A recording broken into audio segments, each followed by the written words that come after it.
ایک بات سنیں، ایک منٹ کی ہے، اس کے بعد مجھے سننا ہے نہیں آپ کو میرا کریے۔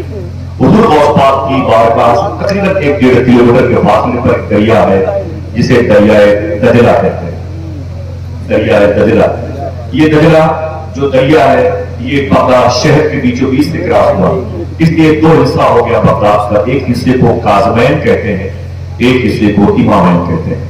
جس کو امامیہ کہتے ہیں وہ امام اعظم ابو حنیفہ ادھر آرام کر رہے ہیں، شیخ ابو الحسن نوری آرام کر رہے ہیں، بشر حافظ آرام کر رہے ہیں، اور حضور سرکار ابوبکر شبلی آرام کر رہے ہیں، شیخ مانوس آرام کر رہے ہیں، اور اس کو کاظمیہ کہتے ہیں۔ اس طرف سرکار امام موسیٰ کاظم آرام کر رہے ہیں، ان کے پوتے امام جواد تقی آرام کر رہے ہیں، امام اعظم کے شاگرد امام ابو یوسف آرام کر رہے ہیں۔ دو حصوں میں بٹا ہوا شہر بغداد، ایک کو امامیہ ایک کو کاظمیہ کہتے ہیں۔ یہ بیچ میں یہ دریا بہتا ہے جسے دریائے دجلہ کہتے ہیں۔ غوث پاک کی حیات مبارکہ میں ایک شخص، کبھی یہ برج نہیں تھا، یہ پیپے کا پل نہیں ہوتا تھا، لوگ کشتی کے ذریعے سے اس پار جاتے تھے۔ ایک شخص آیا اور ملان سے کہنے لگا کہ مجھے اس پار جانا ہے، آپ اگر مجھ پر مہربانی کریں تو مجھے اس پار آپ لے کے چلیں۔ تو ملان نے کہا کہ ٹھیک ہے، کتنے پیسے لگیں گے؟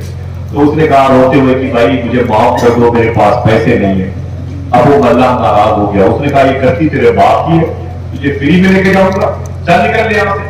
سوچ کیسے لیا، محنتیں پڑتی ہے چپو چلانے میں، کشتی کو کھیلنے میں محنت کرتی ہے، تو میرے پاس فری میں ادھر جائے گا، جب باہر نکل۔ رونے لگا، روتے روتے آگے گیا نا تو کسی نے کہا رونے کی وجہ، کہا کہ میرے پاس پیسے نہیں ہے، مجھے اس پار جانا ہے۔ تو اس نے کان میں کہا جس شہر میں بغداد میں غوث پاک رہتے ہو، اس شہر میں تو اس پار جانے کی بات کرتا ہے، غوث پاک کو جہنم سے نکال کے اس پار جنت میں بھیجنے والے لوگ، تو چھوٹی سی بات پر ہوتا ہے۔ جب اب اس شیخ چلا گیا، سیدنا شیخ موجود ہے، اب وہ روتا ہوا غوث پاک کی بارگاہ میں آیا۔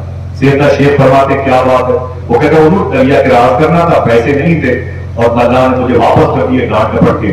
حضور غوث پاک سرکار نے اسے سونے کی ڈھیر ساری اشرفیاں دی،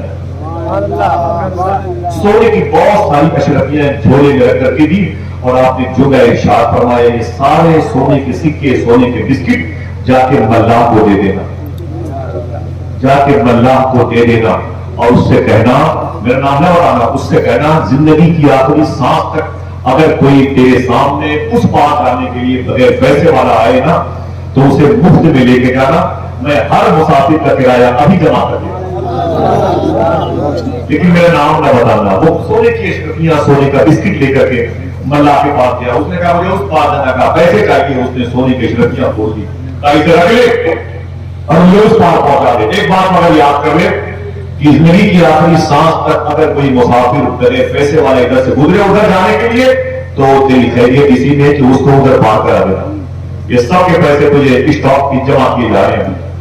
تو اس نے اس کا ہاتھ پکڑا، کہا یہ بتاؤ یہ پیسے تجھے کس نے دیے؟ اس نے کہا تجھے اس سے کیا مطلب، کس نے دیے؟ تجھے پار کرانے سے مطلب ہے۔ ملان بڑا ہوشیار تھا، اس نے اس کا ہاتھ پکڑ کے کہا مجھے بیوقوف سمجھتے ہو؟ یہ کام صرف شیخ عبد القادر جیلانی کر سکتا ہے، یہ کام صرف غوث پاک کر سکتے ہیں۔ پوری دنیا کو پالنے والے میرے امام فرماتے ہیں تیری چڑیاں ہے تیرا دانا پانی، تیرا میلہ تیری محفل ہے یا غوث۔ حضور غوث پاک فرماتے شیخ عبدالقادر جسے دہلوی نے فرمایا ہے کہ غوث پاک فرمایا کرتے تھے جانوروں کے تھنوں میں دودھ عبد القادر کی وجہ سے آتا ہے۔ فرماتے غوث اعظم جس نے نہ دیکھا مدینے والے کو عبد القادر کو دیکھے۔ فرماتے غوث اعظم جس کی دعائیں قبول نہ ہو بغداد کی مٹی اٹھا کے دعا کرے اللہ اس کی دعائیں قبول کر لے گا۔ سرکار غوث اعظم فرماتے ہیں ولایت ولایت ولایت یہ میرے گھر کی کھوٹی پہ لگ رہتی ہے، جس کو چاہتا ہوں اتار کے دے دیتا ہوں اور جس کی چاہتا ہوں اتار کے ڈال دیتا ہوں۔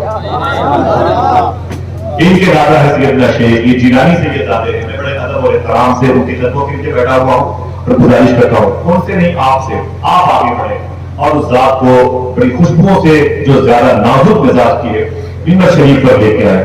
لوگ شراب پینے والے اگر توبہ کی توفیق مانگتے ہیں تو بڑا طبقہ کہتا ہے کہ ضرورت ہے حضور غوث پاک کے شہزادے سے یہ شباب میں ابھی گفتگو کی۔ اگر زنا کی منڈی کو عام کرنے والے حضور غوث پاک کی تقریر سن لیتے ہیں تو وہاں پر مسجد قائم کرنے کا خواب دیکھتے رہتے ہیں۔ وہ بدعقیدے جو حضور کی شان میں گستاخیاں کرتے ہیں، عشق رسول کے موضوع پر اگر ان سے کوئی تقریر سن لیتے ہیں تو وہ بھی درود پڑھنے والی سب میں شامل ہو جاتے ہیں۔